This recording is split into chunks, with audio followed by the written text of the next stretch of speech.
I'm going to be a little controversial. Guess what? Chronic illness doesn't have to feel like a death warrant, and it also doesn't have to completely rob you of your joy. I've been a part of the chronic illness community now for 4 very long years, and if you're in the chronic illness community, hang on, wait with me. I am by no means underplaying the upheaval chronic illness brings into your life when it wakes up, because mine woke up 4 years ago extremely angry. Isn't it crazy how we can have these hidden dormant medical issues just sleeping in our DNA like Godzilla, and all it takes is one adverse event, one medical trauma to wake everything up. And when I say everything, I mean everything. I mean multiple specialists. It took over 1.5 years, almost 2 years, to really piece together that, hey, it's not one thing, it's 6. Yeah. And so I know that. I know that it's horrible and it's awful. And I know that trudging through those waters can almost seem impossible.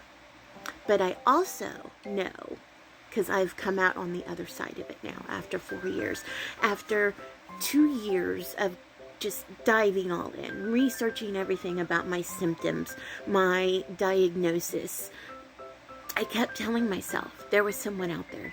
There's a doctor like House who's going to be able to figure it out, who's going to be able to give me a magic potion, a magic pill, a drug regimen. There's going to be some brilliant mind out there who's going to know how to put all these little monsters back in their boxes. Guess what? No. Absolutely not. That is not how autoimmune works. Once these little suckers are awake and thriving inside your body, guess what? There's no putting them back in the box. There's not. And when my doctors came to that point, we're like, okay, we've thrown everything there is to have at this. The NIH has consulted.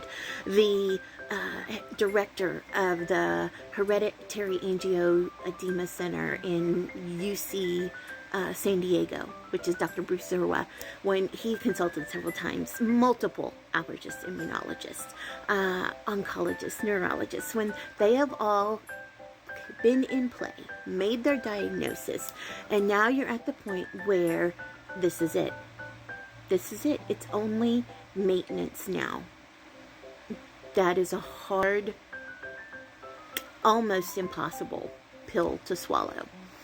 But I had to. I had to do that. I had to come to terms with that 2 years ago. So when I tell you, sitting here in my fabulous red lip, with my skin glowing, in my cute little headband, in my bed, that I spend 90% of my time, and I'm still smiling. Why? How did I get here? Well, one of my absolute favorite allergist immunologists did a 4-hour consult with me and my husband, and this man is a genius because he looked at me and he said, you are going to get you a therapist that focuses on life change and chronic illness.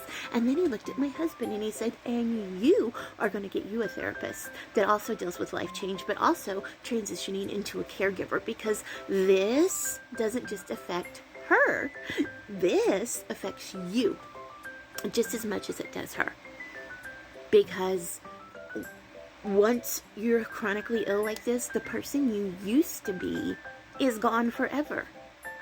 So in so many ways, you have to mourn the death of your old self. You have to give the old you a funeral. You have to love her, cherish her, thank her for the 48 wonderful years that she gave me. But now, she's gone. And you cannot measure your life in that standard anymore. I measure my life in, I did really great today and I took a shower. I measure my life in, wow, I didn't sleep 18 hours today. I only needed 16. You have to come to terms with it. You have to.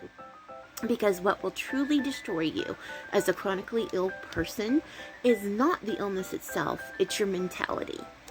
That is what's going to kill you. If you remain in a dark place of constantly mourning who you used to be, a dark place of feeling hopeless, a dark place of never accepting that this is going to be who you are, that is what's going to eat you alive inside. It is not the chronic illness. So you have to find acceptance, and then you have to love yourself for who you've become. And that's hard. It's really hard. I've been working on it for 4 years, and I'm a mom. It's hard. I was super uber Pinterest mommy. And not having to be that way anymore is hard. But I have a really resilient, wonderful child who sits in here with me in my bed and tells me that she loves me. And she's never blamed me for this, and that she understands it. And so has my husband. My husband didn't flee. My husband didn't leave. My husband takes me to my appointments. Then he comes into those appointments, and he listens and he learns. And it takes that. And it takes these wonderful friends that I have. And it is quality, not quantity. I have 4 probably that are my ride or die girlies. And when I tell you, they are more valuable to me than anything, as is my husband and my child. So don't let chronic illness rob you of being thankful for what you have, of being grateful for days when you are better, but also find ways to bring you joy while you're still chronically ill.